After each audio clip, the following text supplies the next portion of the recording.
అందరికీ నమస్కారం. వైకుంఠ ఏకాదశి రోజు ఉత్తర ద్వార దర్శనం ప్రత్యేకత ఏమిటి? ఈ వీడియోలో చూద్దాం.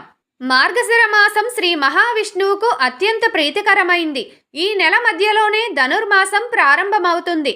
శ్రీ రంగనాథునిగా అవతరించిన శ్రీహరిని గోదాదేవి ధనుర్మాసంలో భక్తితో పూజించి తన భర్తగా పొందింది. రోజుకో పాసురంతో శ్రీమన్నారాయణుని స్తుతించిన గోదాదేవి ఆయన్ను ప్రసన్నంగా చేసుకుంది. ఇక పుష్యమాసంలో వచ్చే శుక్లపక్ష ఏకాదశిని వైకుంఠ ఏకాదశి, ముక్కోటి ఏకాదశి, పుత్రదా ఏకాదశి అని పిలుస్తారు. ఈ రోజున ఉత్తర ద్వారంలో శ్రీమన్నారాయణుని దర్శించుకోవాలని భక్తులు ఎంతో ఆరాటపడతారు. ఏడాదికి వచ్చే 24 ఏకాదశుల్లో ప్రతిదీ పవిత్రమైందే. కానీ వీటిలో వైకుంఠ ఏకాదశి మాత్రం లేదు. ఎందుకంటే మిగతా ఏకాదశులు చంద్రమానం ప్రకారం గణిస్తే వాటికి భిన్నంగా సౌరమానం ప్రకారం దీన్ని గణిస్తారు. సూర్యుడు ఉత్తరాయణానికి మారే ముందు వచ్చే ధనుర్మాస శుద్ధ ఏకాదశినే ముక్కోటి ఏకాదశి అంటారు. వైకుంఠ ఏకాదశిని ముక్కోటి ఏకాదశని, స్వర్గద్వార ఏకాదశి అని పిలుస్తారు. ఈ పేర్లు వెనుక వేర్వేరు కథలు పురాణాల్లో కనిపిస్తాయి. శ్రీ మహావిష్ణువునకు నెలవైన వైకుంఠంలోని వాకిళ్ళు ఈ రోజునే తెరుచుకుంటాయి. కాబట్టి దీన్ని వైకుంఠ ఏకాదశి అంటారు.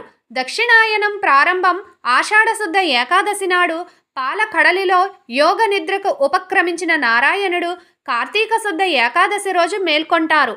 ఇలా మేల్కొన్న స్వామిని దర్శించుకోవడానికి పుష్యమాస శుక్లపక్ష ఏకాదశి నాడు ముక్కోటి దేవతలు వైకుంఠానికి చేరుకుంటారు. అందుకే దీనిని ముక్కోటి ఏకాదశి అని పిలుస్తారు.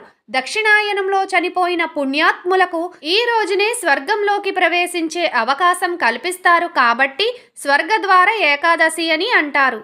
మురాసుర సంహారం.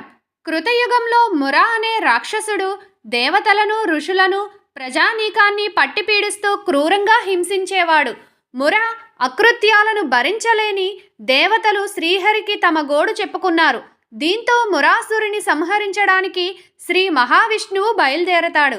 తనను సంహరించడానికి శ్రీహరి వస్తున్న విషయం తెలిసిన మురాసురుడు సాగర గర్భంలోకి వెళ్లి దాక్కుంటాడు. అతడిని బయటికి రప్పించేందుకు ఉపాయం పన్నిన నారాయణుడు ఓ గుహలోకి వెళ్లి నిద్రపోతున్నట్లు నటిస్తాడు. శ్రీహరిపై దాడికి ఇదే అదునుగా భావించిన మురాసురుడు గుహలోకి ప్రవేశించి స్వామిని వధించేందుకు కత్తి దూయగానే ఒక శక్తి ఉద్భవించి మురను సంహరిస్తుంది.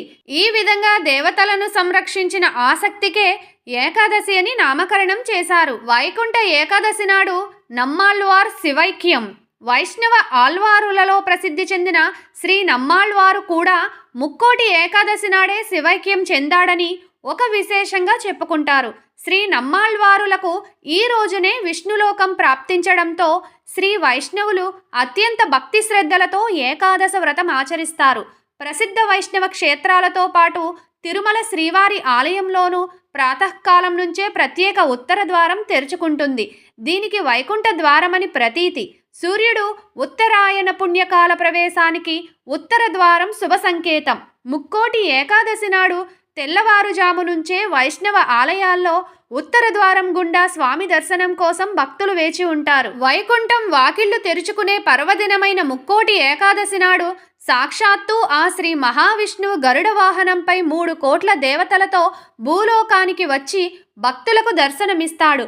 మనిషి తలపై సహస్రార ఉత్తర భాగం శక్తి ఉత్తేజితమవడం కోసం కూడా ఉత్తర ద్వార దర్శనం భక్తులకు శుభప్రదం. లియుగ వైకుంఠమైన తిరుమలలో కూడా ఈనాడు శ్రీవారి గర్భాలయాన్ని ఆనుకుని ఉన్న వైకుంఠ ప్రదక్షిణ మార్గం ద్వారా భక్తులు నడిచే భాగ్యం లభిస్తుంది. ఏకాదశి నాడు తిరుమలలో జరిగే మలయప్ప స్వామివారి ఊరేగింపు, ద్వాదశి నాడు స్వామివారి పుష్కరిణిలో జరిగే చక్ర స్నానాలను దర్శించిన భక్తులు పునీతులవుతారు. వైకుంఠ ద్వాదశి నాడు ముక్కోటి తీర్థాలు స్వామి పుష్కరిణిలోనికి ప్రవేశిస్తాయని భక్తుల విశ్వాసం. వీడియో నచ్చితే లైక్ చేయండి, సబ్స్క్రైబ్ చేయని వారు సబ్స్క్రైబ్ చేయండి, తెలిసిన వారికి షేర్ చేయండి. Thank you for watching.